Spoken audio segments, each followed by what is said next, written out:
What's up, guys, and welcome to the Aussie Sim Commentator channel for Output Racing League, live and exclusive here on the Aussie Sim Commentator channel on Twitch.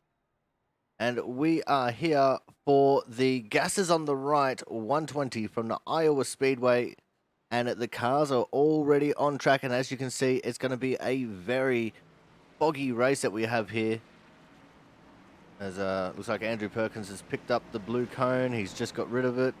Other people are going to pick it up. So we're starting off with a pit purdy bright and early here. On the front row with Andrew Perkins is the 88 Jonathan Hernandez. It's going to be a special race because this is going to be the final time Hernandez will be joining us as a full-time driver in the Output Racing League. So we'll try and get an interview with him before qualifying, as they're off and racing here in the pit party. Hernandez and Lazelle on the inside line, picking up a big lead already. There's some three wide instances throughout the pack. That was the 50 of Christian Budd making it the three wide. And wow. This actually looks so freaking cool with all that fog around, but that pretty much had everyone in it. They're probably going to have to re-rack it and stack it and try this again. Because damn, that was just nuts. They're even crashing on the back straight.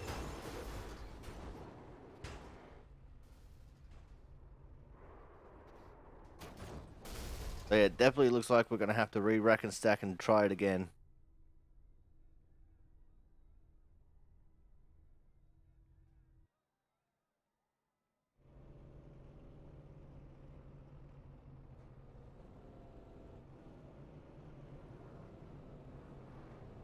We're just making sure that we've got everyone's paints correct.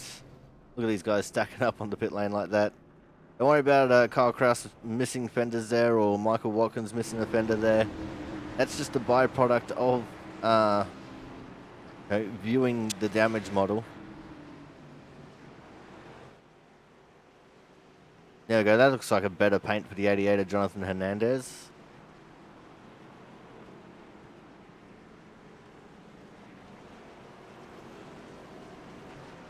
That still didn't look right for Jaron Sanchez.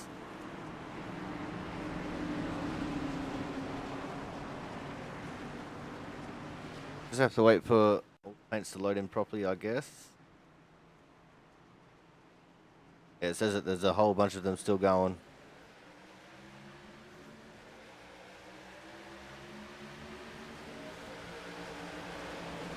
So we're seeing everyone in default paints just for the minute. But as Trading Paints picks them up, we'll start seeing them just like that, flash white and then go into their actual paints. As Travis Massia already taking out the 50 of Christian Budd, who just went for a big spin there coming out of turn 4.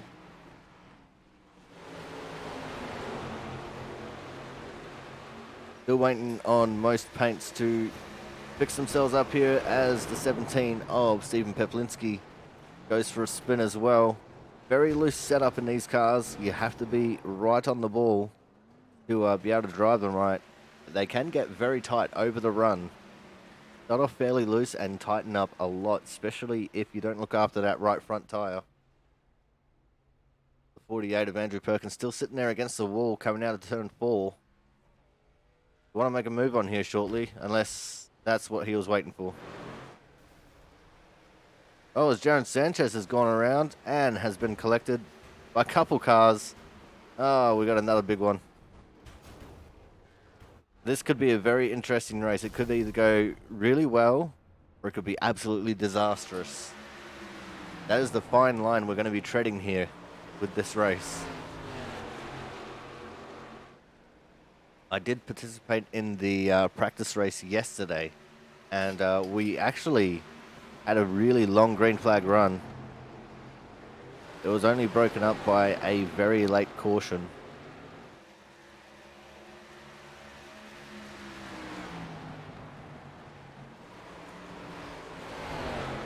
It looks like for the most part, Cars and drivers handling this quite all right.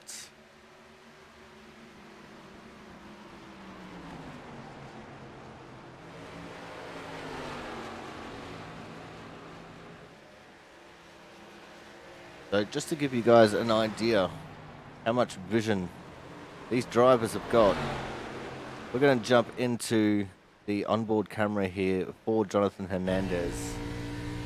This is the gyro cam.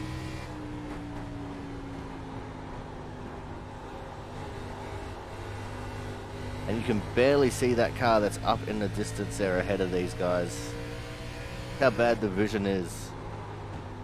It does actually look like the fog is starting to lift slightly as Hernandez goes around. I'm pretty sure he was helped on that occasion by the who was that behind him? That was the 38 car, Thomas Harmon, that put him around.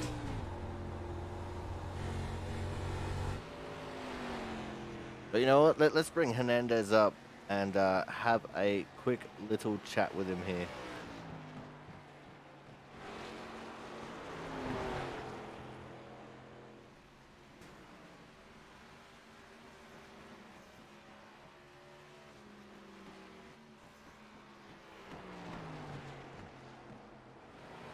Drop him into the waiting room so he knows he's about to get talked to.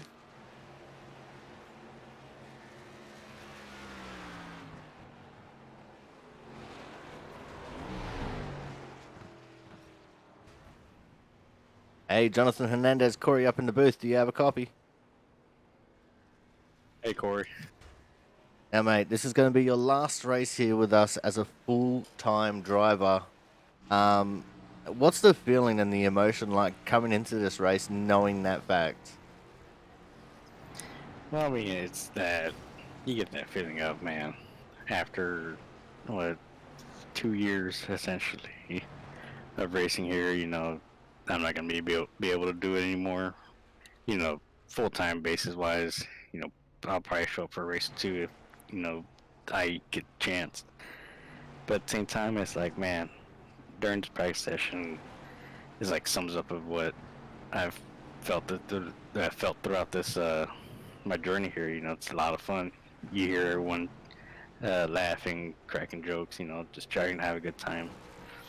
And so it's a bit of a somber feeling, but at the same time, it's like I'm not going anywhere. Still gonna try to be somewhat around for the league. But yeah, it's a weird feeling.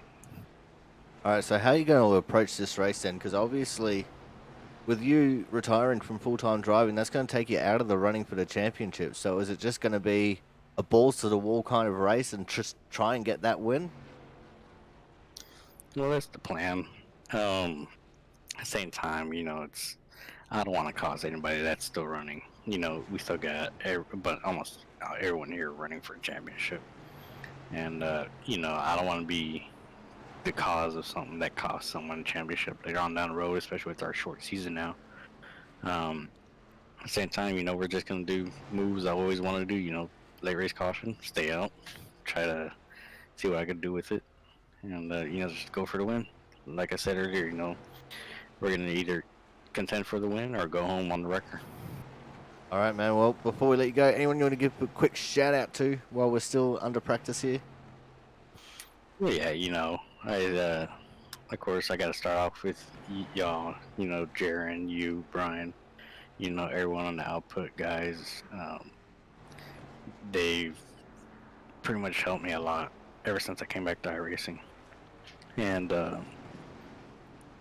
without at the time, without you and Jaron approving me of coming on into racing with y'all, I don't know what I would have been doing. But I'm very thankful I was able to be here the past 2 years, contend for wins, contend for championships.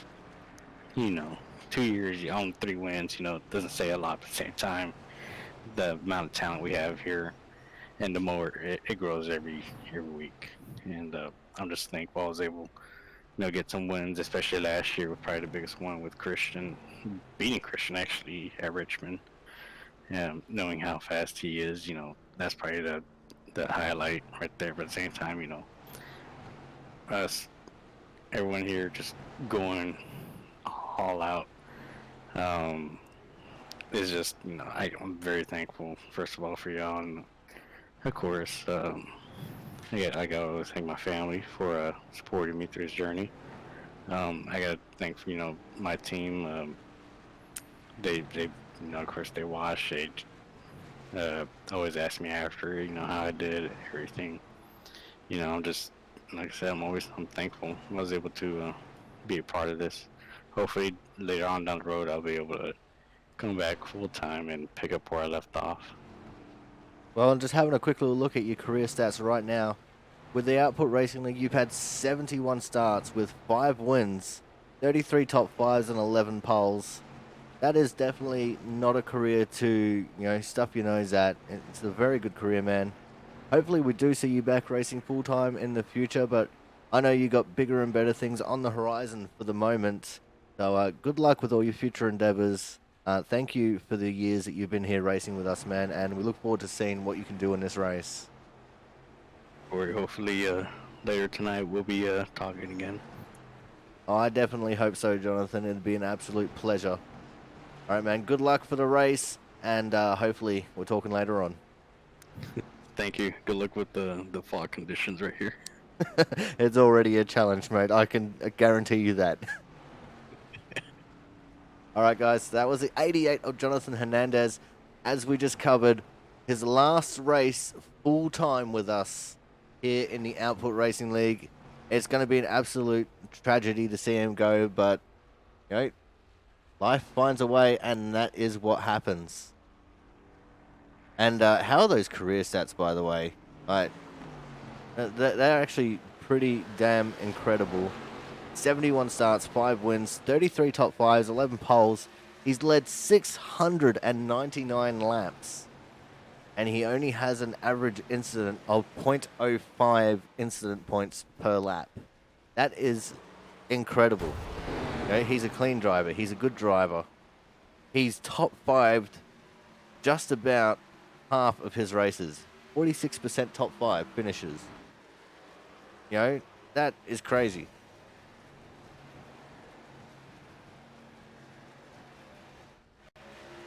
But it's time for us to get back into the groove here. For the gas is on the right, 120 here from the Iowa Speedway.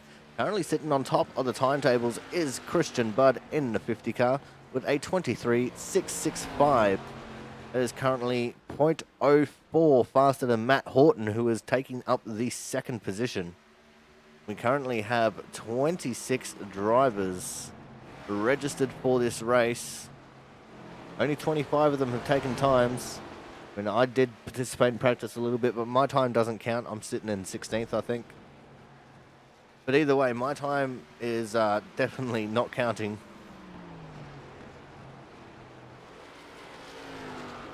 There you go, Waterworth in the 22 on screen. And you know what? Let's see if we can get a word in here with the owner and operator, Jaron Sanchez. Where is he? There he is. Let's just drag him down here for a second. Give him a second to realize he's in a different room. And then we'll bring him in for a chat.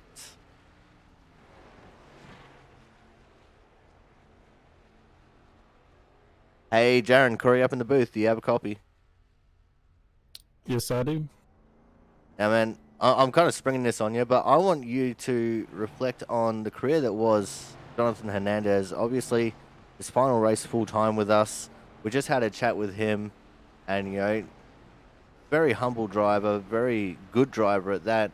What are some of your favorite memories driving around here with Hernandez? Most sport has to be my favorite memory of him. It was his first race with us, and I spun off the track, and I gassed it back up, came back on the track, and wrecked him.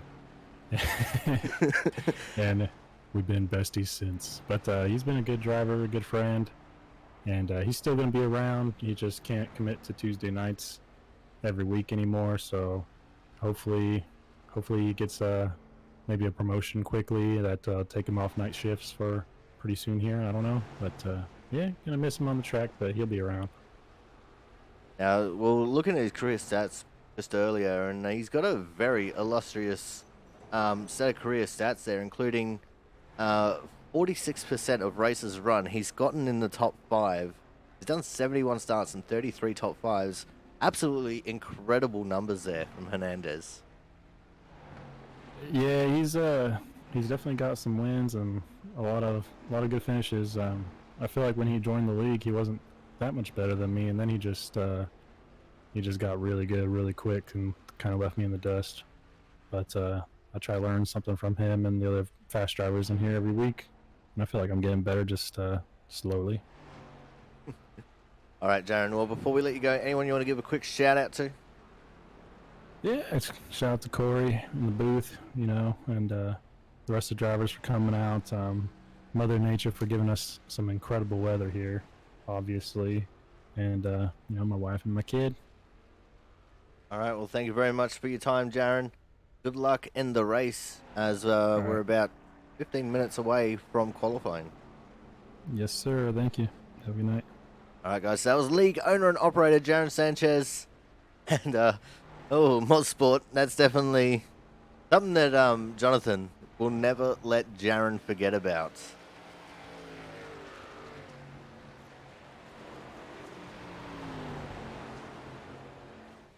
So remember, guys, this may be Jonathan's farewell race, but it's only farewell for now. It's not farewell for good.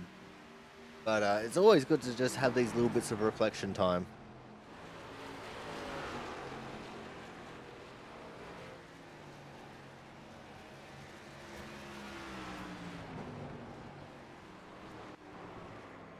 The Mark Pentecoff going for a half spin there. That is turn 4.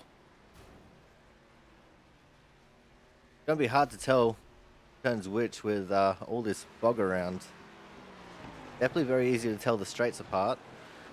Yeah, the fog is definitely going to add an extra element to this race that we didn't really foresee. We're setting up everything with dynamic weather. Just having a quick look at it, we got 22 degrees Celsius as the ambient temperature, 24 degrees on the track. And I have to say, it's probably very, very humid out there as well.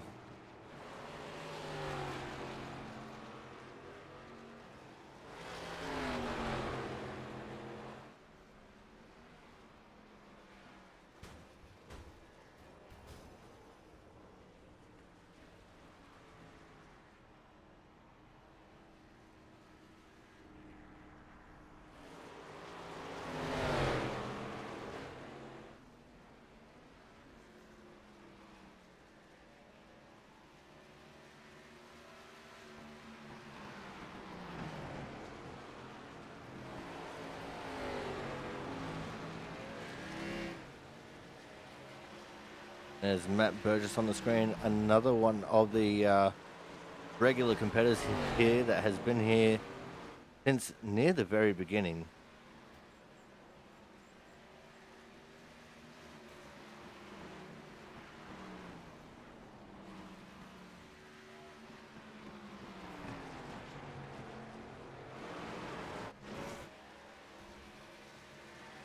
There's the 33 of Matt Horton, the 60 of Kyle Kraus. A couple of very fast competitors that have been with us for a little while now. Not as long as some, but longer than a lot of them. Ken Campbell, new driver to the league.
Oh, Christian Budd making a mistake. Not something we generally see too much of.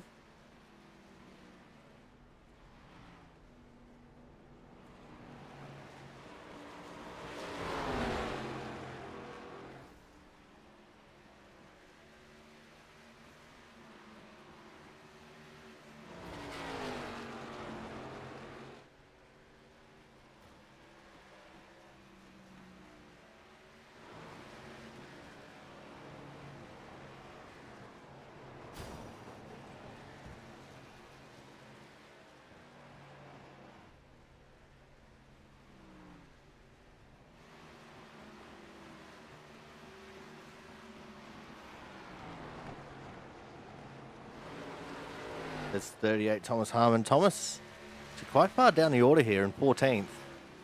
This is normally one of Thomas's better tracks. He's not terribly practicing too quickly here. In fact, in the wall, you can see here through 3 and 4. The 2 of Chris Champeau on screen. He's in 12th right now. Currently beating Thomas Harmon. Not something we see every day.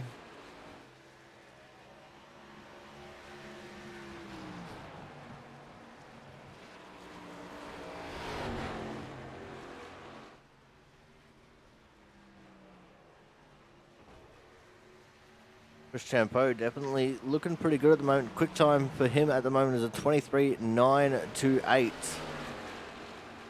Nothing to sneeze at, as he's just behind James Watson there, who is currently 27th overall.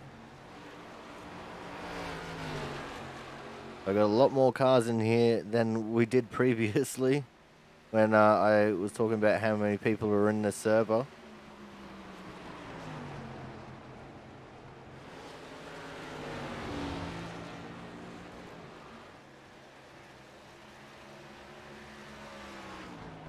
We do have 27 drivers registered for the race.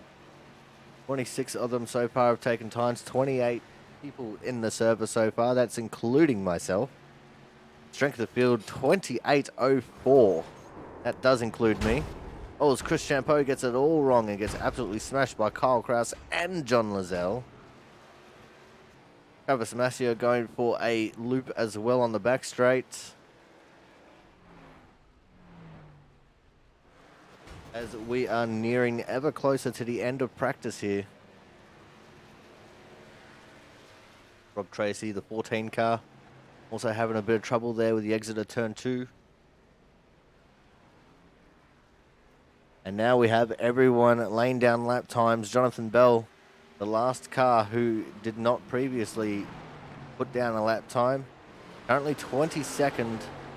0.456 off of the leading time set by Christian Budd. The entire field is separated by 0.676 of a second. So just over half a second separating the entire field. And that is including my time. For all you keeping score at home, I don't completely suck. I just suck enough to be pretty bad.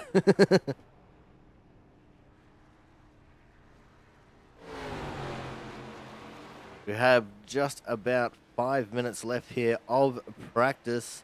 You guys can see the timer up there on the positional ticker.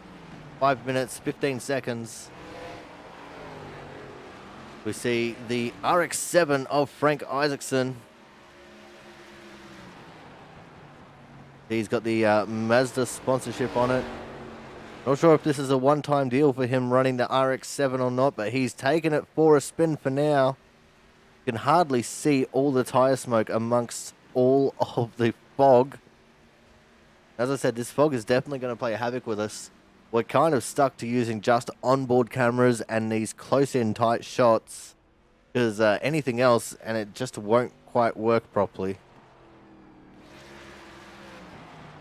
There's Jaron Sanchez running the Ford Fusion number 4 for Output Racing League. There's the 5 of Mark Pentecoff on his outside. Just behind them, the 23 of John Lazelle.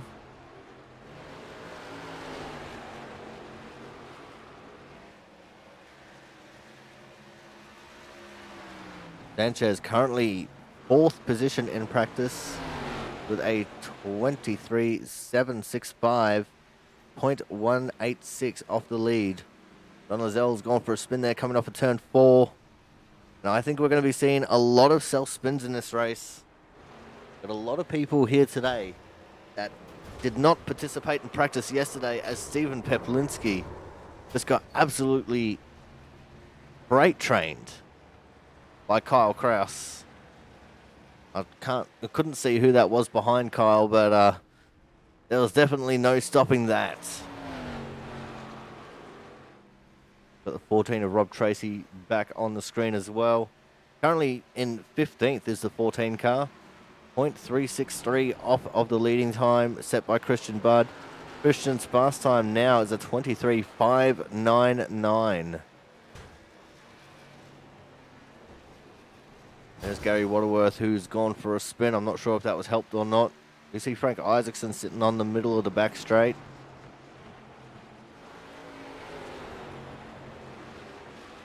So possibly a little bit of interactivity between those two drivers. I do believe Frank Isaacson is the only Mazda in the field.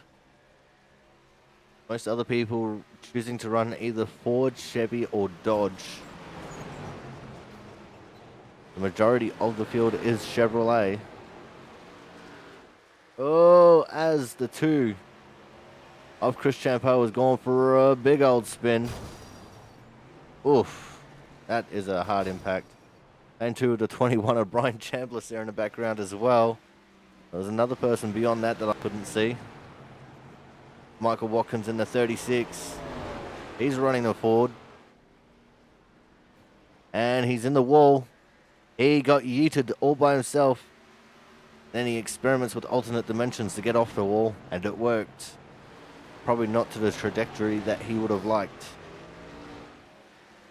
There's Frank Isaacson on his outside, the 64 of Jonas Marquez.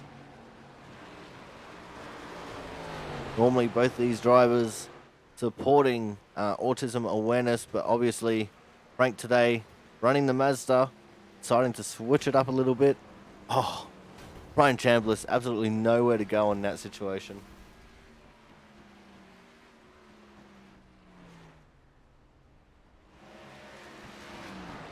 There's the 13 of Travis Massier. We have about 4 laps left here in practice. Very quick lap times around here, 23 seconds. Probably average out the time to 24 seconds in all honesty. There's the 27 of Jonathan Bell. Struggling with the conditions a little bit, one would have to guess. 22 Gary Waterworth.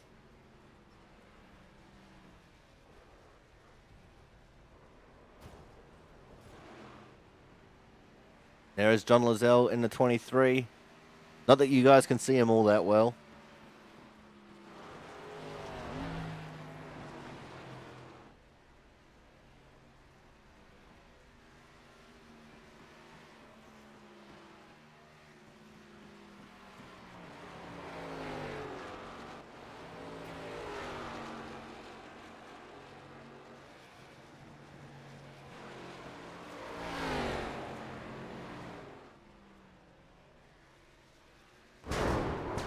Oh, that was a big hit.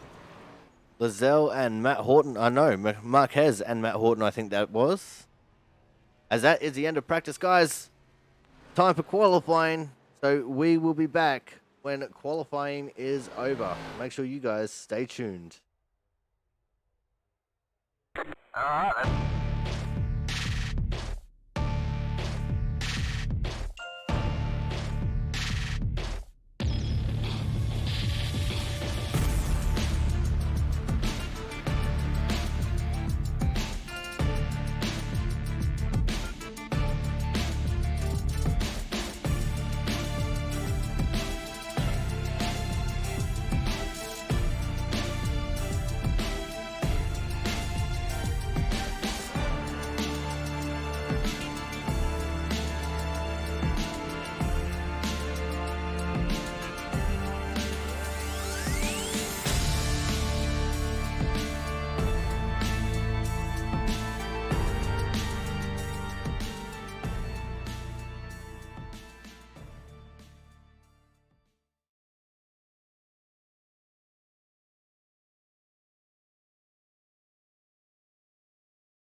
Alrighty, guys, we are back here live and exclusive on the Aussie Sim Commentator channel.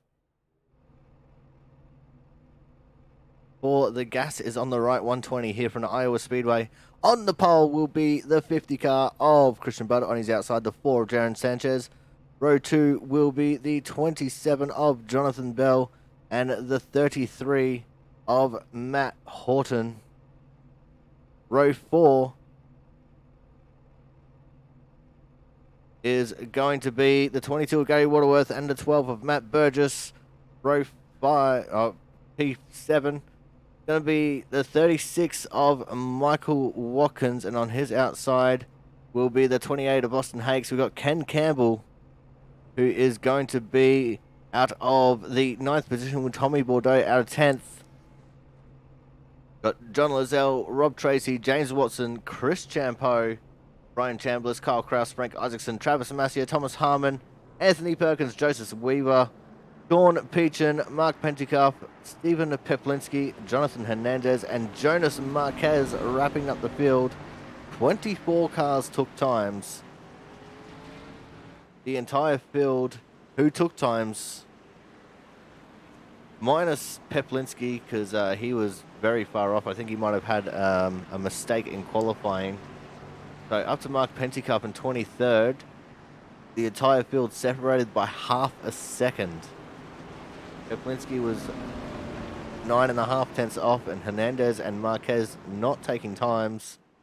And Doug Luckrow seeming to be out of luck, unable to make it to the grid. Not sure what is going on with Doug, but hopefully whatever's wrong, he can get that sorted out.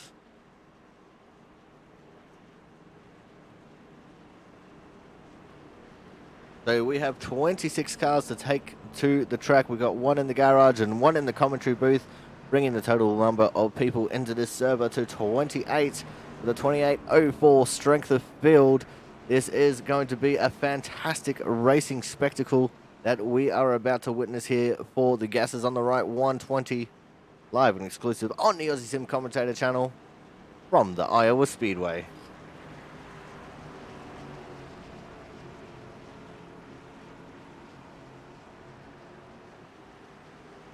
Now remember, all importantly, the first start is on green. All restarts after that are on the leader. The pace car makes his way in.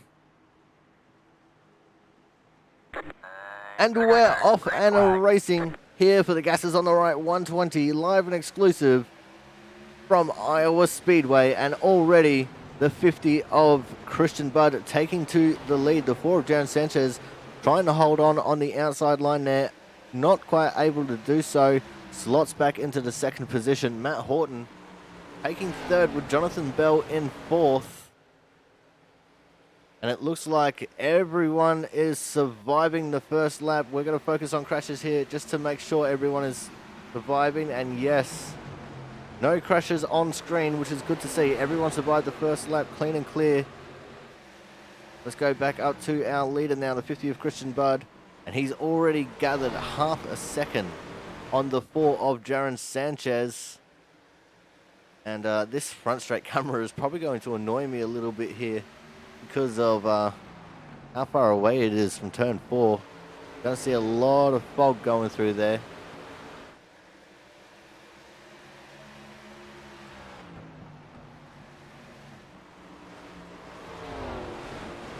There is the 4 of Sanchez on screen, doing the biz, as they say.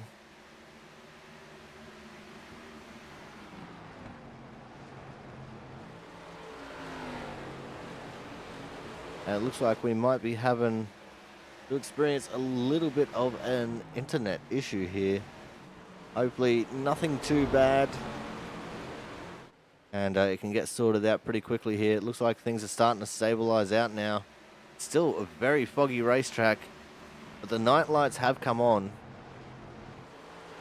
This is the early evening for Iowa Speedway.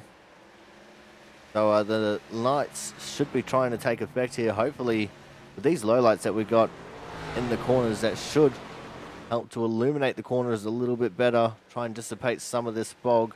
We'll have to wait and see how that goes. Christian Budd now has a 1.3 second lead over Jaron Sanchez. And Sanchez is just losing time hand over fist to him. Lost 4/10 in that last lap alone.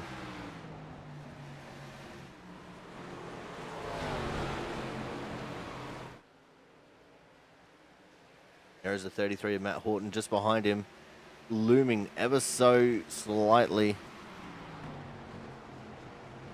I'm not sure, causing these little stutters. Hopefully they don't last too long.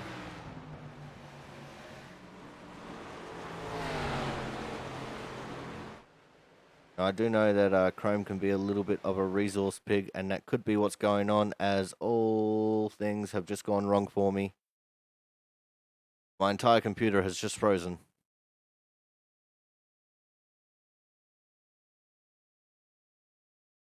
And iRacing has crashed. So, guys, please bear with me a second here, and I'm going to try and get this sorted out.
All right, guys.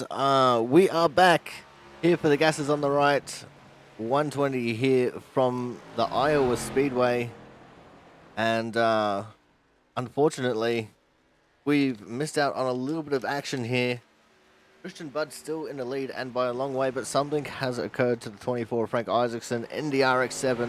We don't know what's gone wrong for him. We do not have a replay available to us because, well, iRacing crashed on me. And there's absolutely nothing we can do about that. Jonas Sanchez still in the second position, but sitting in third currently, and about half a second back is the 22 car of Gary Waterworth, who has gotten around Jonathan Bell and Matt Horton for that third position. See the cars flashing out every now and then as they are preparing the paints for the cars. We do have another car in the pits. There's a 69 of Sean Peachin. And I see a little bit of right side damage on that car. And it looks like he might be OUT out of this race. And that is unfortunate for the newcomer. There's the 57 Tommy Bordeaux on screen. If we get a caution, we have to pull Tommy in and have a chat to him.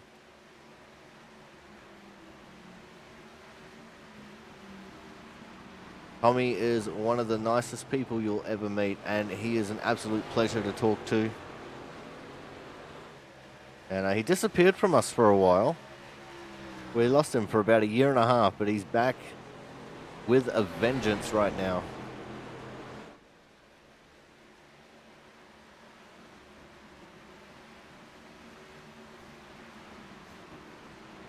You see just behind him, Ken Campbell, Kyle Kraus, battling out for position.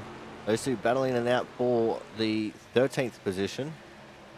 And it looks like Ken Campbell coming out on top in that little exchange, but Kyle Kraus back down to the inside of 3 and 4. There's not this time. I want to be lucky 13th.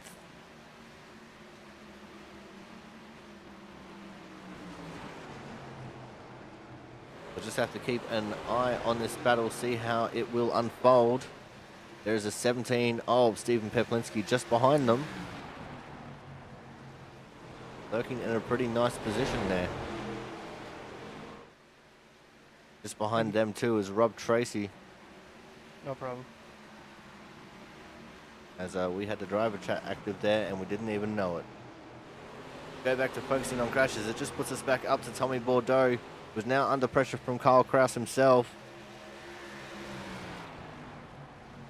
And it looks like Kyle Kraus on a little bit of a move here. Getting underneath Tommy Bordeaux, taking over that 12th position. Tommy Bordeaux is probably going to start slipping back here a little bit. Stephen Peplinski up on his inside as well. And it looks like we're not seeing many people getting too loose here. I think we've got enough of the run done that people are just starting to get a little bit tight now, possibly. Got 29 laps in the books, 30 when these drivers come across the start-finish line. Right there.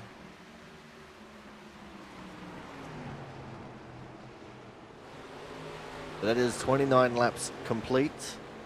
We're on our 30th revolution of the Iowa Speedway. And Christian Budd has just completed his 30th lap. Now we're on lap 31. So we lost out on quite a few laps there. As I said before in practice, very short lap times around here because it's very short laps. And everyone seemingly driving pretty well at the moment. The 50 of Christian Budd is about to start entering lap traffic. The first car in his list is the 5 of Mark Pentecoff. And just a little bit further up the road, the retiring Jonathan Hernandez as well. So not the send-off Hernandez would have liked for this race. Getting all the way back there in the 22nd position. As it looks like Mark Pentecoff got into the wall there, staying in the wall as to not disrupt Christian Budd, but almost, very almost ran into him.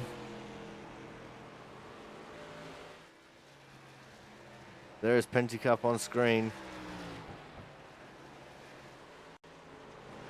Kansas City Chiefs car.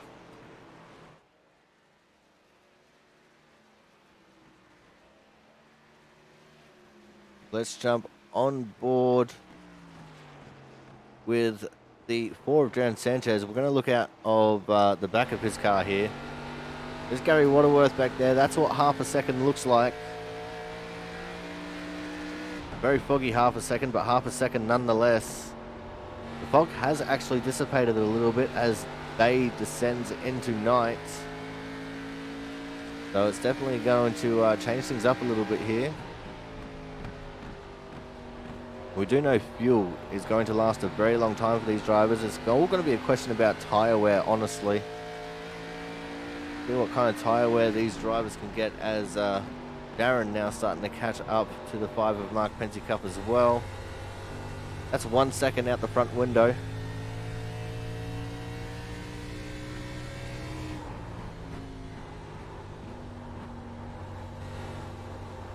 You can hear there, Darren. Sounds like he's burning up that right front a little bit because he's not exactly getting loose. That's all the right front tyre there screeching that you can hear.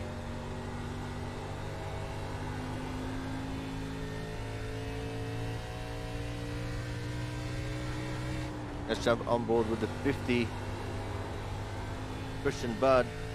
Now in this view, you're going to hear the right rear tyre screeching more than the right front. You can hear the right front a little bit on entry. And now you're hearing the right rear screeching. And he's definitely catching up to Jonathan Hernandez there in the 88 car. Unfortunate to see Jonathan so far back in the pack. As I said, this is definitely not the way he would have wanted to have his send-off race go.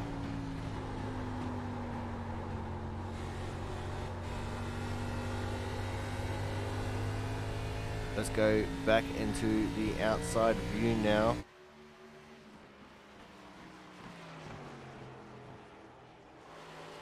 It looks like Hernandez actually has a lot of front end damage on that 88 car. Oh, he does. He has a lot of damage. So he was involved in something that we didn't get to see. And that has led to him being 22nd now, 1 lap down.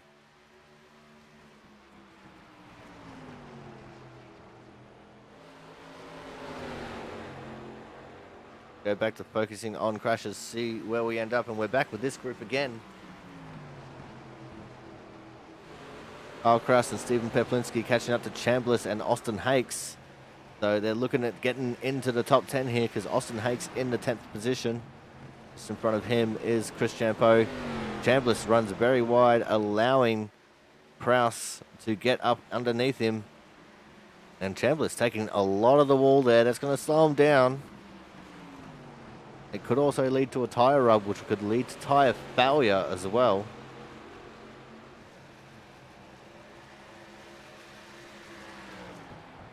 Gap from first to second out to 4.8 seconds. That is a massive gap. Looking at Austin Hakes on screen. There's Kyle Kraus right behind him, looming. Getting ever so closer to the back of the 28 car. There he is right on him. Kyle Kraus obviously running the Dodge in this race. Looks like Hakes running a Ford Taurus.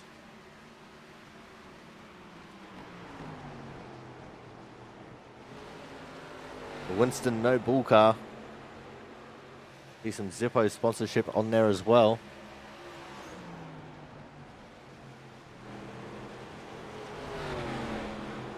I'm very partial to both Winston and Zippo.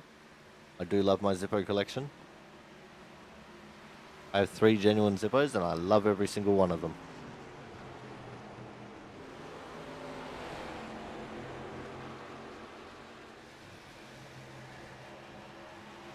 I do know that 88 car, Jonathan Hernandez, hoping for a caution here shortly so he can get that lap back. Maybe go and get some repairs done as well as Austin Hakes goes very high, wide and handsome there coming out of turn 4, just about scraping the wall. Saw a lot of sparks there, but I'm assuming that was just netcode. There's no damage to that 28 car. And he got an excellent run off the corner. Again, look at that run that he gets off the corner. He goes from having Kraus and Peplinski up his inside to extending the gap by about 0.2 of a second. Now the battle is on behind him between Peplinski and Kraus. And Peplinski takes it away from Kraus this time. They're battling over the 11th positions, trying to take 10th away from Hakes. But Hakes is not having any of it. Continuing to run that higher line and running it very well.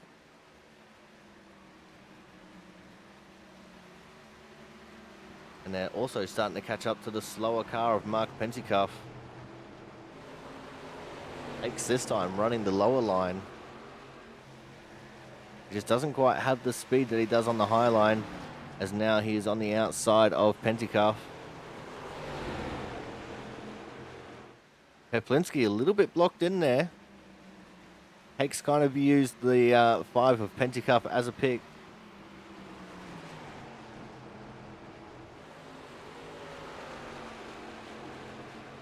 Here comes Peplinski now, looking to the inside of Hakes, trying to make the move work. This is the battle for the end of the top 10. There's Tommy Bordeaux back there in 17th, getting a little bit loose coming out of the turn 2. There's a 60 Kyle Kraus. Peplinski up to the inside of Hakes this time. And it looks like Peplinski is going to take the position away. I think Hakes might have lost a little bit of speed here. And iRacing just crashed again. I'm so very sorry about this, guys, but we're going to have to go to another commercial break.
Alrighty, guys, we are back again.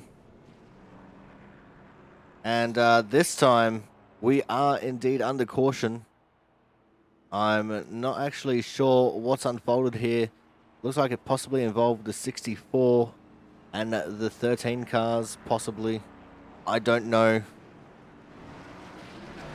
I'm not going to speculate because I just don't know.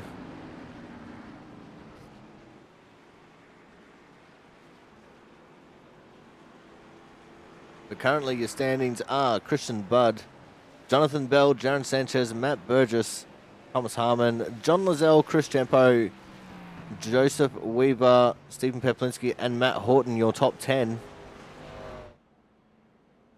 We did not make pit road. And going to mute the driver chat there.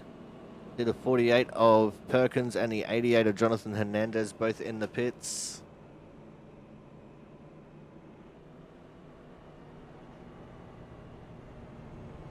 But while we're sitting here under caution, let's see if we can grab a chat to our 57 car here of Tommy Bordeaux. Not going to be like last week when I tried to talk to him when he was out of the race. He's actually still in the race this time. Hey, Tommy, Corey up in the booth. You have a copy? Hey, what's up, Corey? I got you this time. Yeah, tried talking to you last week, but you were away from the car after you pulled out of the race. How are you doing, man? It has been a long time since we've been able to talk to you. Yeah, well, it's good to talk to you again. The season's been rough so far. This race has been rough so far. Feels like everybody's going forwards, and I'm just going backwards. It's a tough one out here.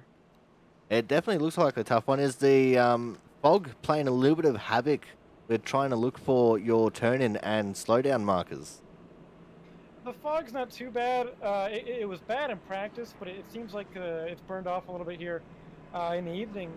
But man, it's just tough. The tire wear is ridiculous here, and I don't know. I don't know if my chassis is bent or something. I got to take a look at the shop, but I'm wearing the tires out more than anybody else, and I'm not even driving it that hard.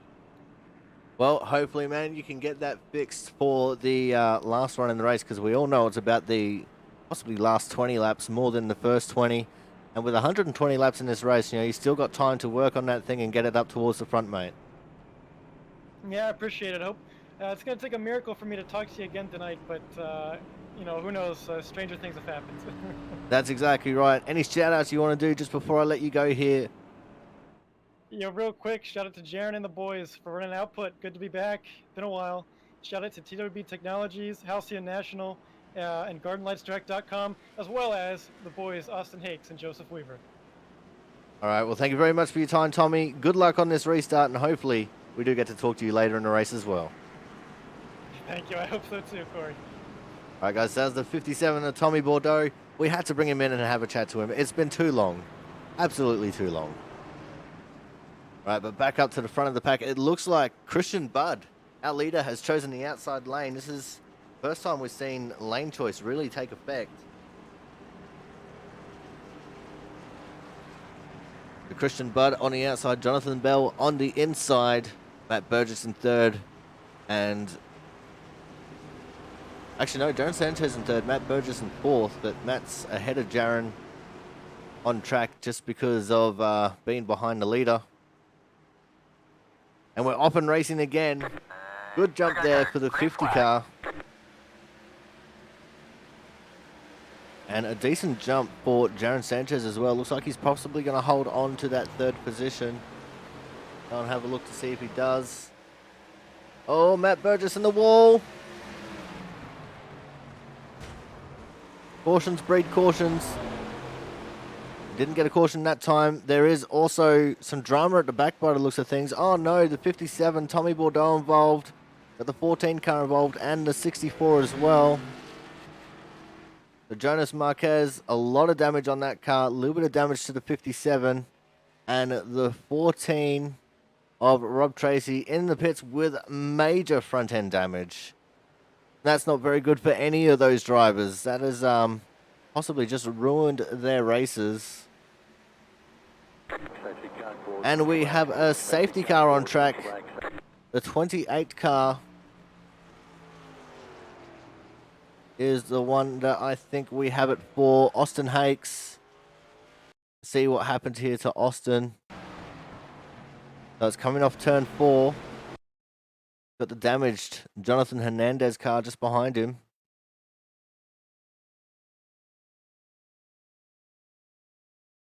And this caution is going to be really good for Hernandez and Andrew Perkins. And it looks like Hakes run it all by himself. Another spinner ahead. That was the 48 of Andrew Perkins. So 2 synchronized spinners there on the front straight, and that's what's brought out this caution. And Jonathan Hernandez should be the lucky dog wave around for this caution. He's still got a lot of damage that he needs to fix on that automobile. But hopefully now, with him being back on the lead lap, he will have the chance. And none of the leaders coming into pit. So we're going to go to a quick commercial break here. And when we come back, we're going to see how everything pans out with people pitting and not pitting.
All right, guys, we are back.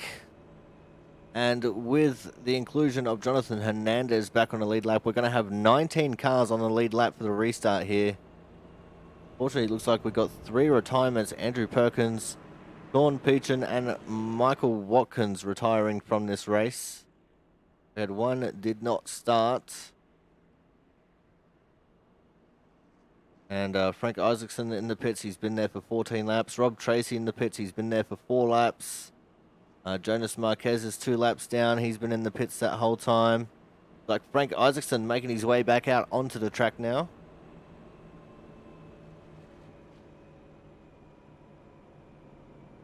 As we should be on 2 laps to green as it sits right now. So your top 10 is like this. It's Christian Budd, Jonathan Bell, Jaron Sanchez, John Lazelle, Thomas Harmon, Matt Burgess, Chris Champeau, Stephen Peplinski, Brian Chambliss, and Matt Horton as your top 10. But James Watson 11th, Kyle Kraus 12th, Ken Campbell 13th, Travis Massier in 14th, Gary Waterworth 15th, Joseph Weaver in P16, Austin Hakes 17, Tommy Bordeaux in 18, Jonathan Hernandez 19th position, Mark Pentecoff 1 lap down, Frank Isaacson 14 laps down, Jonas Marquez and Rob Tracy off, Andrew Perkins, Sean Peachin and Michael Watkins OUT out of here. As the field starts getting shaped up and ready to go again, once more, the 50 of Christian Budd choosing the outside lane here for the restart.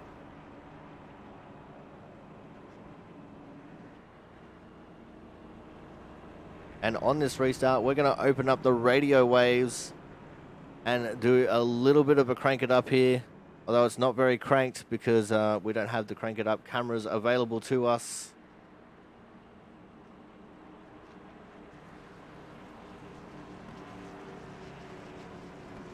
So let's go for the restart. 68 laps down. Means we are over halfway. 52 to go when we get the green flag. Hold on tight because it's going to be a rough one. Missed it.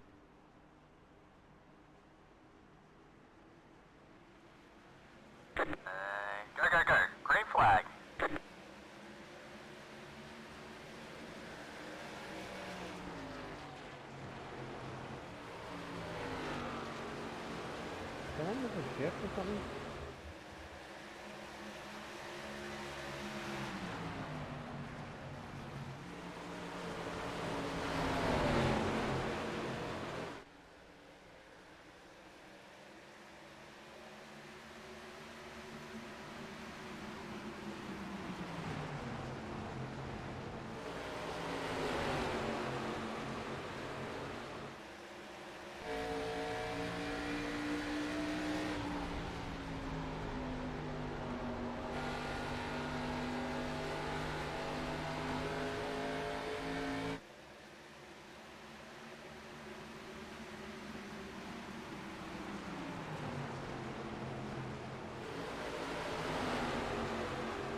Oh, wow. We saw that one up close and personal, didn't we? 21 of Chambliss getting into the back of Matt Horton. What a save by Matt Horton, though. That was incredible. Sorry, Matt. You hear apologies coming over the driver channel there. We know that that's not the way that Chambliss drives. He's a lot cleaner than that. So we won't hold that one against him. But Chambliss has fallen back to the 16th position now, trying to work his way back up again. And we're very lucky that that did not turn into a big crash as the 28 car, Austin Hakes, in the fence. It looks like he's recovered it for now. But he has dropped back past the damaged car of Jonathan Hernandez, who was in 18th position. Considering the damage he still has on that car, that is a fantastic position. Let's go back up and have a look at our battle for second. It is currently being held by Jonathan Bell. Got 7/10 of a second back to John Lazelle. About another 6/10 of a second behind that to Thomas Harmon. And it looks like the battle could be on here for the 4th position. And look at all these drivers here trying to battle it out for 4th. You got Thomas Harmon, got Matt Burgess, got Jaron Sanchez and Chris Champeau, and Stephen Peplinski. So these are your drivers 4 through 8. So 5 drivers involved in this little battle for 4th.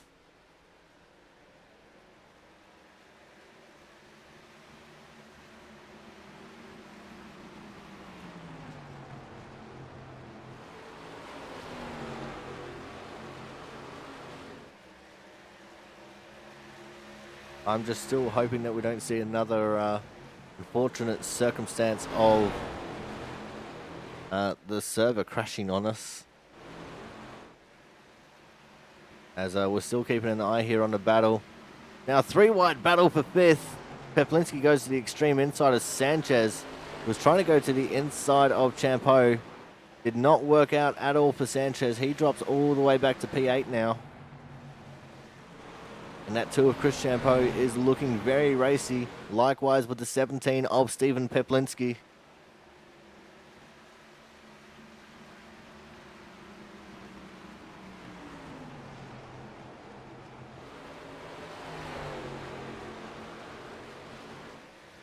As we now have about 41 laps to go when Christian Budd gets to the line this time.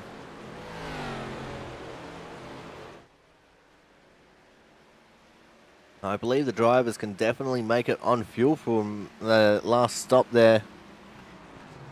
So it's all just going to be a question of Will they make it on tires? Who is saving their tires the most right now? Who is going to have speed at the end?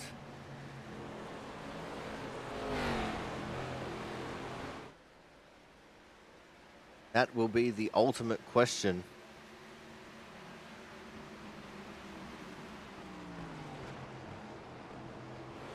It looks like we've got no more stuttering in the server, so hopefully, fingers crossed, we don't lose any more race time here.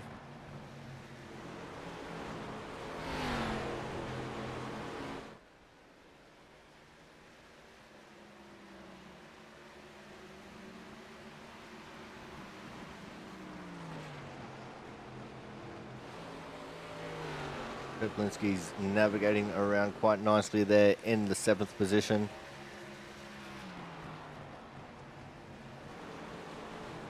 Have a look on board with the 2-car here from his gyro cam. The battle ahead between Matt Burgess and Thomas Harmon. And you can dare say that John Lozelle is a part of this battle as well, although he is a little bit further up the road still. And look at Chris Champeau taking that slightly higher line than Matt Burgess and Thomas Harmon. Trying to get that momentum run on the outside of these guys. Possibly the crossover on the exit of the corner, which it looks like he's going to do right now to Matt Burgess. There is the Matt Burgess car. The Halverline Texaco, number 12. And he pulls through for the moment. But Chris Champeau going to have to try that again. And let's see what he can make of it. John Lozelle has fallen back to these drivers now.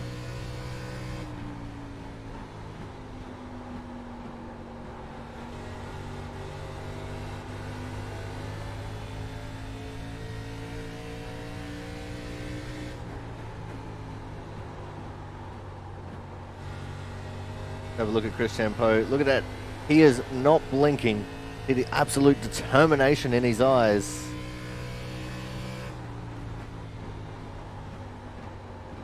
I don't think any of these drivers know how to blink when the racing is this intense.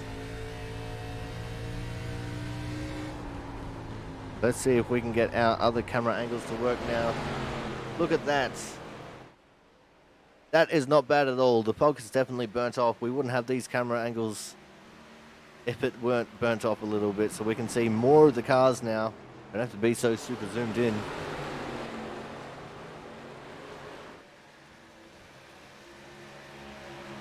But this is definitely a very interesting little battle as Thomas Harmon has overtaken for the 3rd position. We missed it. Must have been while we were looking at Chris Champeau's eyes, seeing if he was blinking at all. Chris Champeau goes back to the inside of the 12 of Matt Burgess now.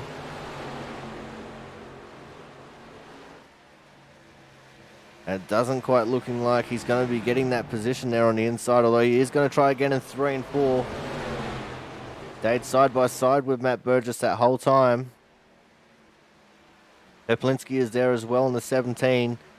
And in fact, Peplinski looking like he's going to go for a move around the outside of Champeau now.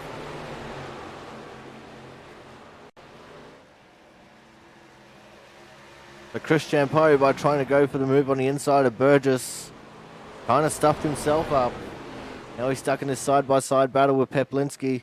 Peplinski using the momentum of the outside lane, and he is going to overtake for the 6th position. That puts Champeau back into 7th. Let's go focus on crashes now. Let's see what we can see around the track. See if it's going to take us anywhere other than here. Doesn't look like it is at the moment. Must be the closest battle we have on the track. As Lozelle looking like he's trying to battle back on Thomas Harmon. Taking a much lower line than Harmon is.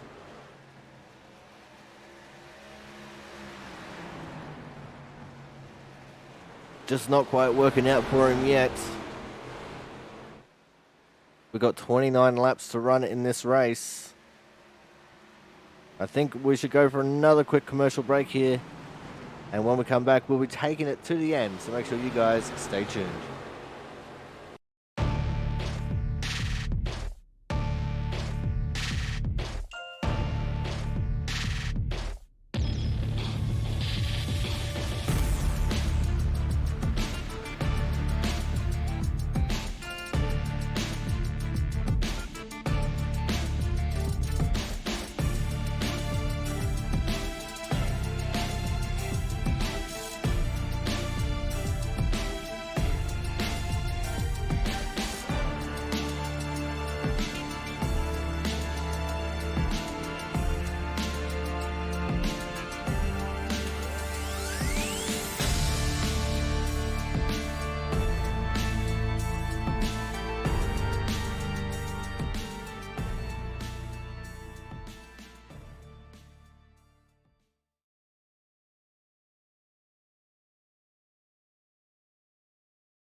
And we are back for the Gases on the Right 120 here, live and exclusive from the Iowa Speedway.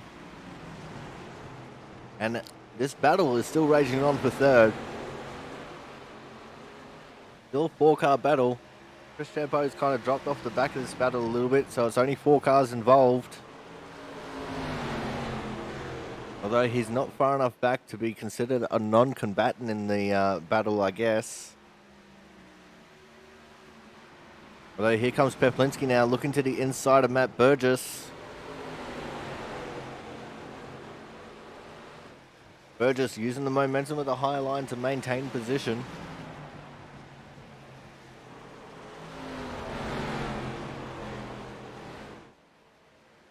Definitely a much closer race here for the bottom step of the podium.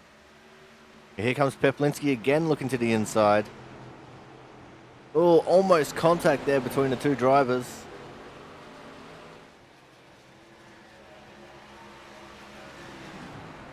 Looked like Peplinski maybe went a little bit too deep into the corner without making contact with the left rear of Matt Burgess.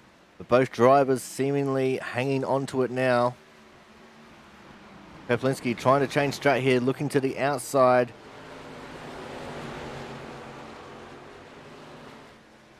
And nothing really doing there.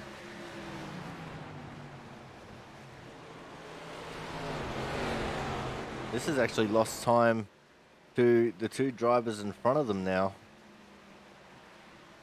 0.5 of a second between Lozelle and Burgess.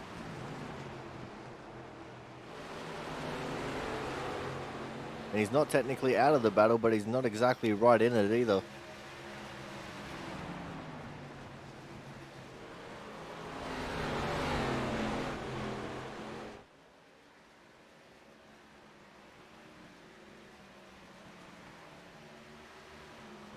As we now have 20.5 laps left to run in this race.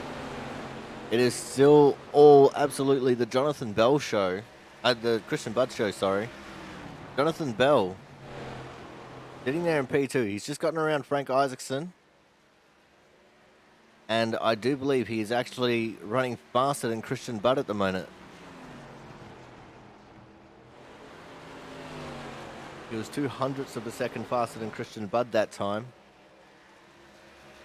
I do believe Jonathan Bell is the fastest car on the track as it stands right now. So we could see that gap starting to dwindle between our two leaders here.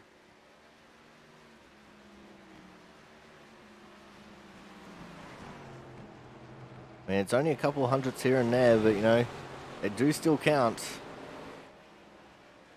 Although they might not count for much with how many laps we have left and how quickly the laps tick away here.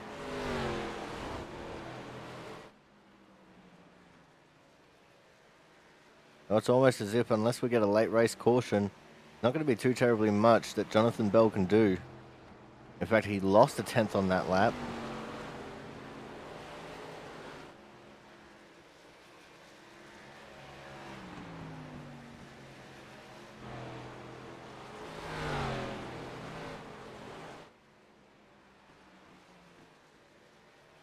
It's still 2 seconds that separate first and second.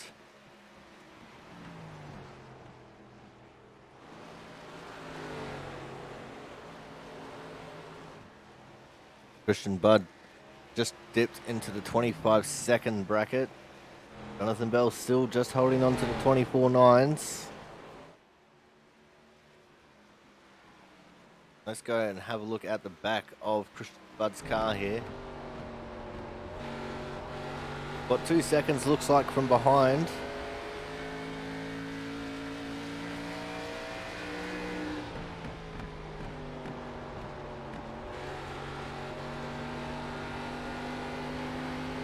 And by the sounds of it, Christian Budd's starting to step it up a little bit here.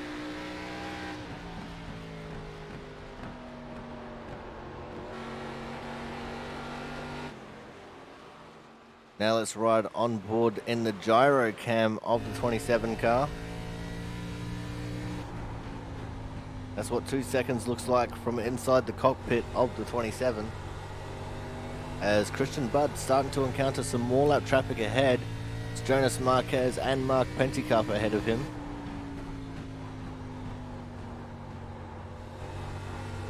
And that could actually really affect the end of the race here. If they hold him up enough, then that means that Jonathan Bell is going to be gaining a lot of time on Christian Budd. So Jonas Marquez not really putting up much of a fight there, making it fairly easy for Christian Budd to get around him. Mark Pentecoff doing much the same.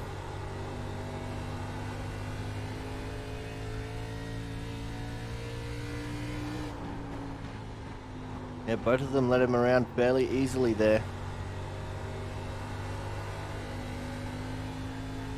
You can hear Jonathan Bell using up those rear tires coming through turn 4. He was absolutely on the limit of adhesion.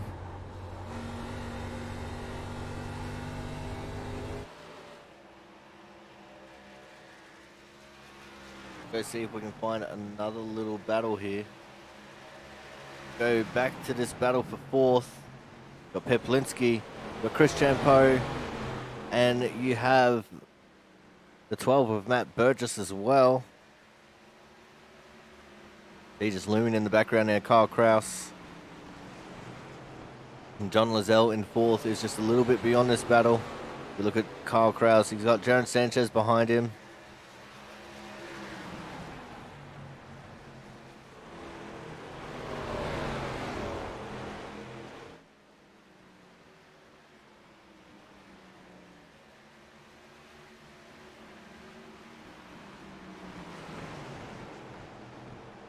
Just a quick little overview of how the race has gone so far.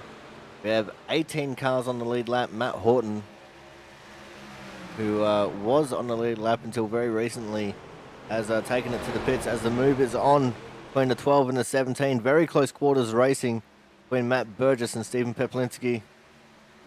At the line, I do believe Peplinski had it.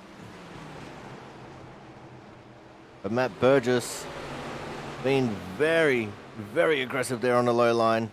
Unable to get it done in 1 and 2. Now he's got Chris Champeau on his outside. It could be a similar situation to what we saw Chris Champeau in earlier, where he tried to go for the inside move and lost a lot of ground. And in fact, that is what we're seeing here unfold right now for Matt Burgess in the 12. Seems if you want to make moves around here, you've got to take it to the outside so you don't lose too much momentum. Because whoever's on the outside is going to defend really well, and then you're probably going to get freight trained by everyone on the outside. Although Matt Burgess now finding a space to slot into just in front of Kyle Kraus. That has almost invited the 4 of Jaron Sanchez back into this battle.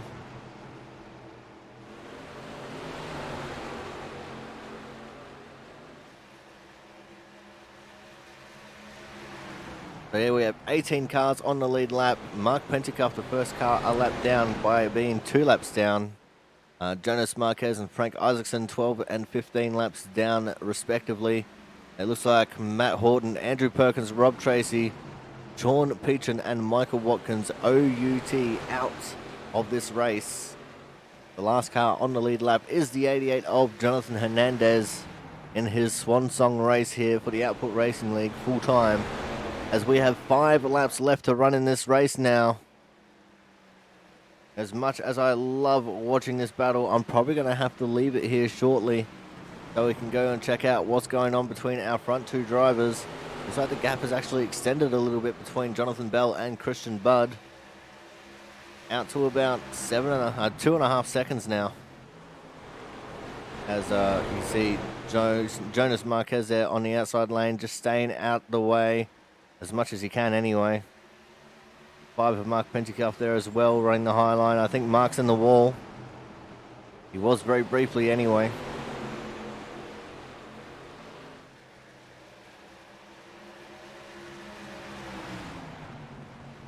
Oh, and very aggressive moves being made here by the 2 of Chris Champeau. Trying to get to the inside of Peplinski. And it looks like the 12 of Matt Burgess wants to try and get that outside line on him. Not going to work out for either driver on this occasion. Peplinski is definitely acting like the cork in a bottle right now. As here comes Chris Champeau to the inside of Peplinski now. 2 laps left to run in this race. Oh, a little bit of contact there. Pepelinski saved it.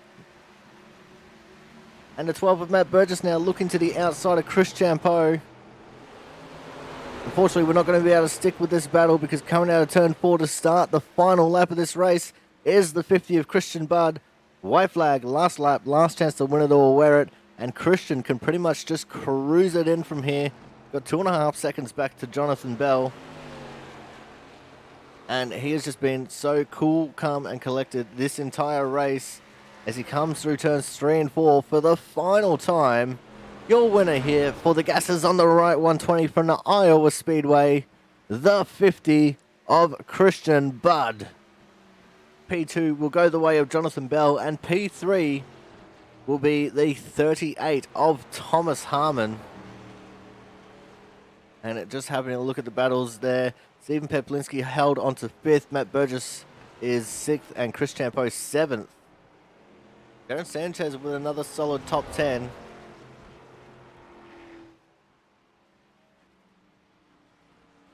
And that is the way the cookie crumbles. We're going to watch Christian burn it down here a little bit. And then when we come back from an ad break, we will have driver interviews. Make sure you guys stay tuned.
All right, guys, it's time for our Hard Charger Award.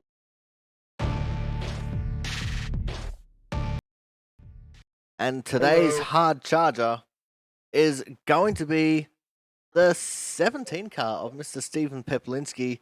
Started from the 24th position and finished all the way up in 5th. That must be an incredible feeling, Stephen. Well done. I just don't know how I did it. I was not my track to even be anywhere in the business of a top 5 position, so I'll take that one. I'm happy with that finish. Now it looked like you and Kyle Kraus were working your way through the field early. How was it trying to work your way through and trying to stay out of trouble, especially starting that far back? Oh, me and Kyle, I feel like almost that whole entire first run, him and me were just going back and forth, back and forth, back and forth. It's definitely this track's one thing to catch someone, the next thing to pass them around here, and just wanted to keep it clean with them. And I think we touched maybe once, but it's just a racing thing. Just wanted to keep the nose clean and see where I finished, and I guess it paid off in the end. So let's talk about pit strategy here because we did have a couple of cautions throughout the race. Did pit strategy play much of a part in you gaining some positions and getting up towards the front? Also, my plan was if we ran green and we didn't get that caution at like lap 55, I think it was, my goal was to split the race in half and see if I could make up more ground on top of it, but we had that caution, so it was just a simple come down, fill it up, get 4 new tires, and pretty much the race got separated in half just by the caution itself, so it was just the same thing as the first run, save for the first 15, 20 laps, and then just charge, and hopefully you saved enough to keep going. Well, it definitely worked out for you here tonight, man. So before we let you go, anyone you want to give a quick shout out to here tonight? Yeah, the 88, it's his final race tonight with this league, from my understanding, and I hope all goes well with him, and glad to race one more with him in my first year. All right. Well, thank you very much for coming out, Stephen. Congratulations on getting the Hard Charger Award and gaining 19 positions in a race is not easy, but around Iowa, that's absolutely incredible. So you should feel proud of yourself. I definitely am, and hope to talk to you in the booth again here soon. All right, man. We'll look forward to seeing you again next week. All right, sounds perfect. All right, guys. So that was today's Hard Charger Award winner, the 17 of Stephen Peplinski. And he didn't correct me, so obviously I'm saying his name kind of right, at the very least. Coming up next, we're going to have our third place getter, and today's third position goes to none other than the 38 of Thomas Harmon. Thomas, I kind of thought that you would have been the hard charger here after starting in 19th and working your way to third, but you'll just pip to that mark, but you still got a solid podium right here at Iowa. Yeah, it a little rough working through traffic.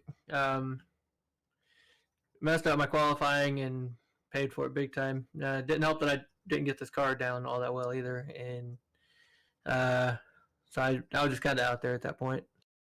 Now, qualifying for the top bunch was separated by about half a second throughout the entire field, just about. So how easy was it to make that little bit of a mistake in qualifying and be all the way from the back like that? It was quite easy to make that mistake. I made it a couple times in the race too. And this thing, it was extremely hard to pass, and so you'd had to push it to try to get past people, and you'd break loose out there too. But place to pass tonight was on the high side. I was hoping to be the low side, but it wasn't. And if you wanted to pass, you had to chew up some tire to do it. All right, man. Well, let's talk about the cautions that came out. Definitely would have aided you a little bit in working your way through the field. What was the feeling like coming to those restarts and trying to get into the mindset of I've got to pass more people? Well, I got in 2 spots on pit road, so that was a relief to only have to. That was 2 less people I would have to pass. At that point, I knew I could just ride and still get a decent finish. I wouldn't have to push it as hard as I was. But I was hoping for maybe one more there towards the end. Give us like a 10, 15 lap stint. Make it exciting. But Christian probably still would have got me. Like I said, I was struggling with these cars all night long. And fortunately, I guess maybe fortunate we didn't get one. Well, it definitely looked like a very difficult race out there. Loose on the short run, tight on the long run. How did you manage the balance of the car for the entirety of the race? I would kind of take a ginger at the start of a run, and that would help towards the end of a run. But being on that bottom, I help save us a little bit of tire, but I don't know if it was really worth the give up of speed and time on the track. But um, overall, just being patient, not pushing the car, keep the tires on it.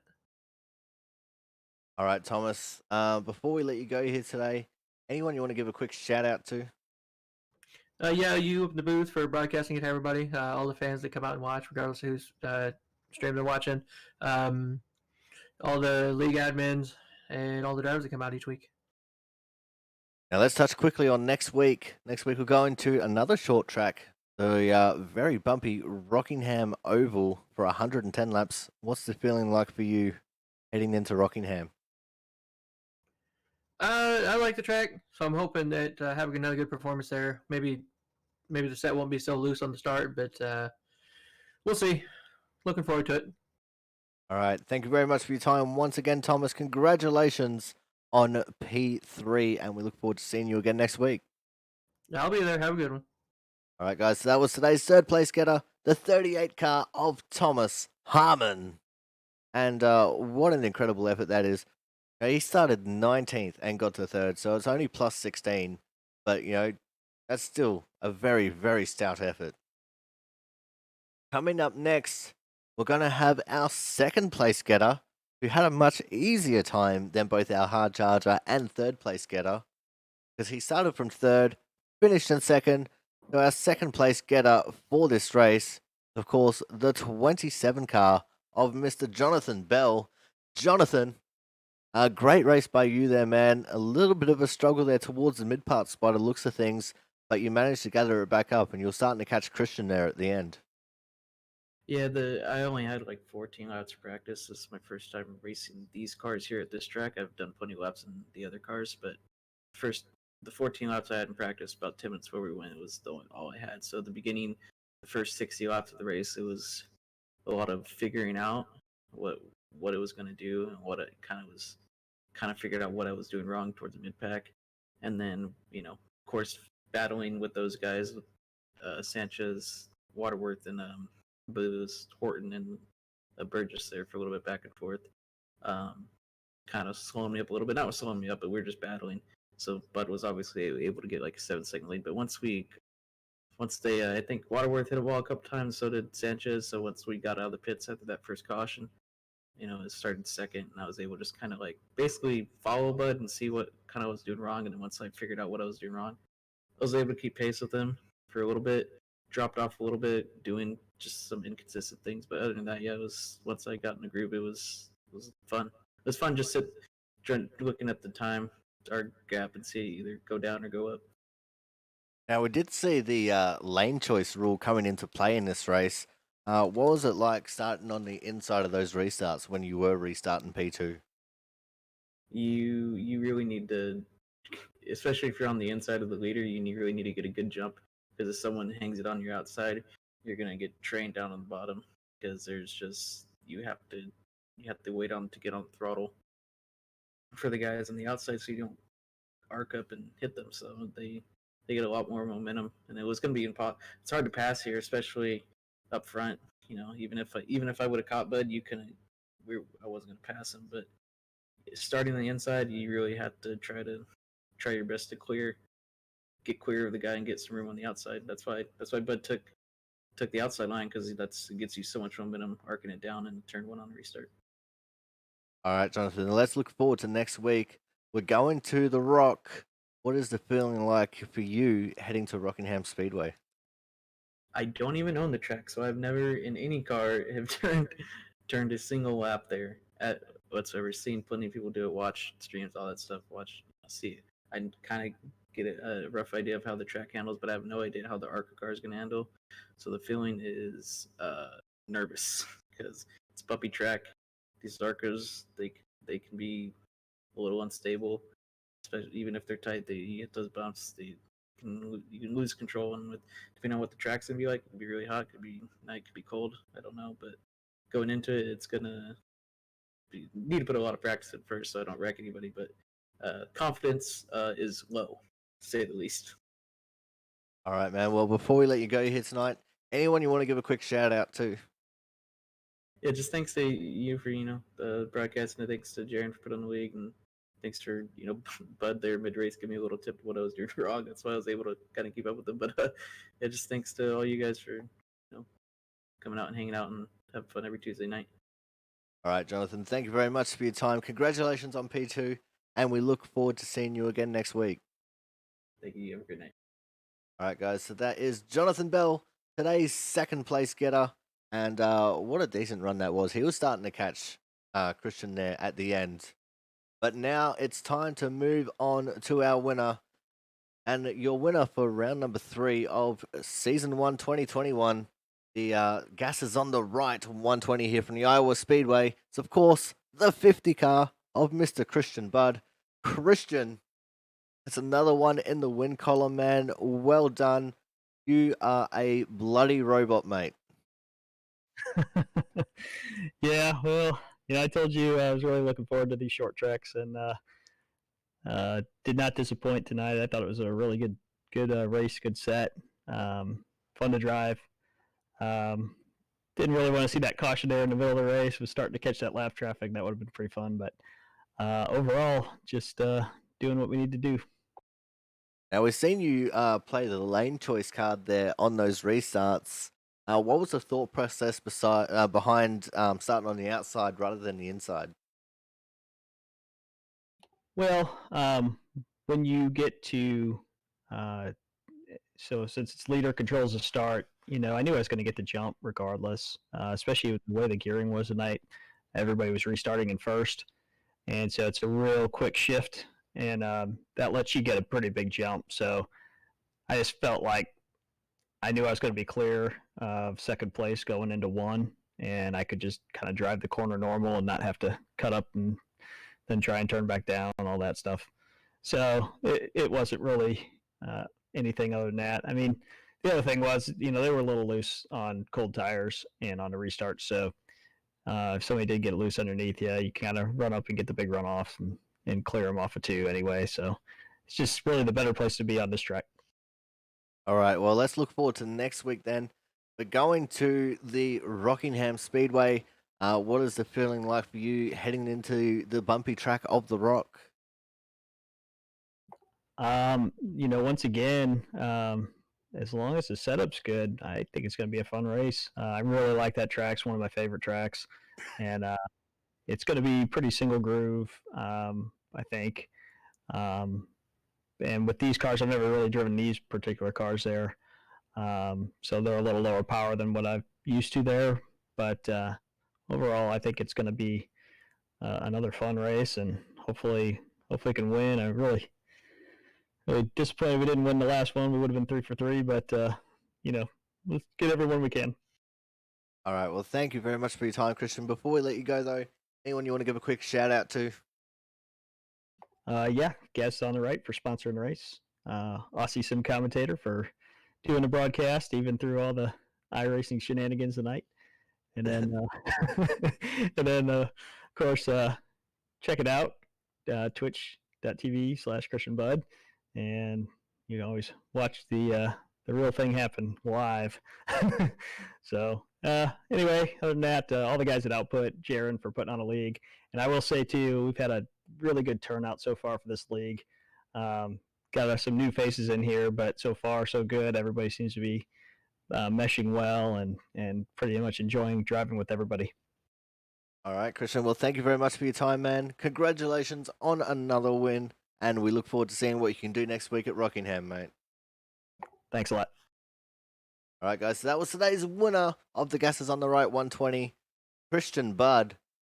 Now, we're going to have one more interview here. We talked to him before the race, but we're going to have another chat to him here again.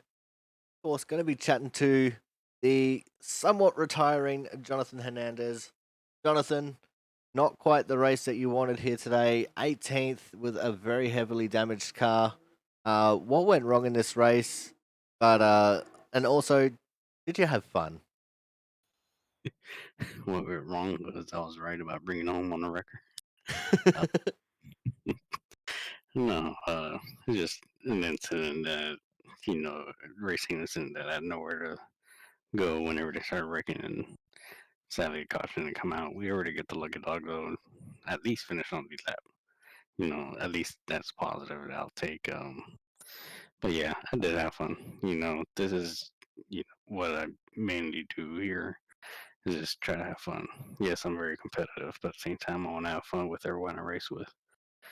So I mean, even if I wasn't in contention for the win today, I was at least around the people you know, I am proud to call competitors on a weekly basis. But regardless, like I said, either take it home and win or bring it home and wrecker. At least we brought home and wrecker. All right, now look forward to next week. The league is going to be going to the Rockingham Speedway. What do you think these drivers can expect as we move on to the very bumpy surface of the Rock? I think especially with these cars, you're gonna see a wide range of different lines, especially in 3 and 4.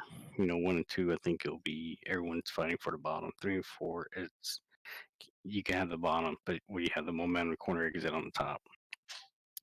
So it's going to be interesting, especially the banking coming out of turn 2 on the backstretch. You screw that up, you're going to hit that outside wall, and it's going to pretty much propel your car in the air. So I think it's going to be an interesting race. Tire wear is going to be key there. If you're able to have good tire wear there, I think you should have a good, strong chance to win. At the same time, you gotta hope that if there is cautions, they play to your hand. It's a strategy. I don't know how much tire sets they're gonna run tomorrow next week. But depending on the sets, you may have guys on early caution pit. You may have some stay out.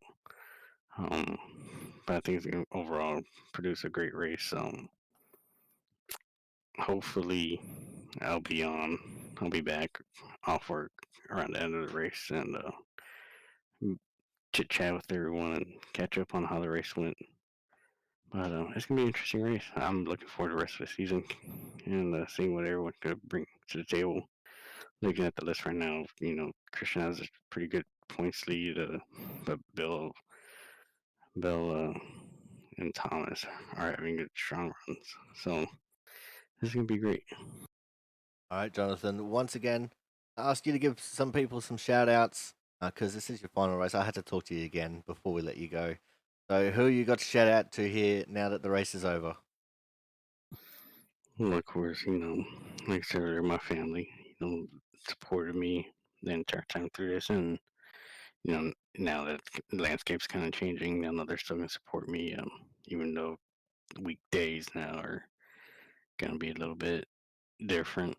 But you know, I really want to thank y'all. Every single one of the output guys, Jaron, you, Corey, or Brian. The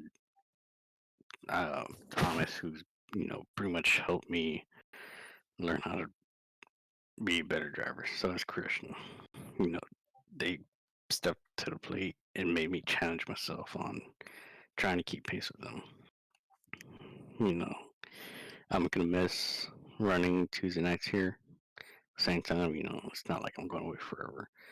I'm gonna, be around. Hopefully, sponsor or maybe sponsor race two here in the future. And just see, what we can do from there.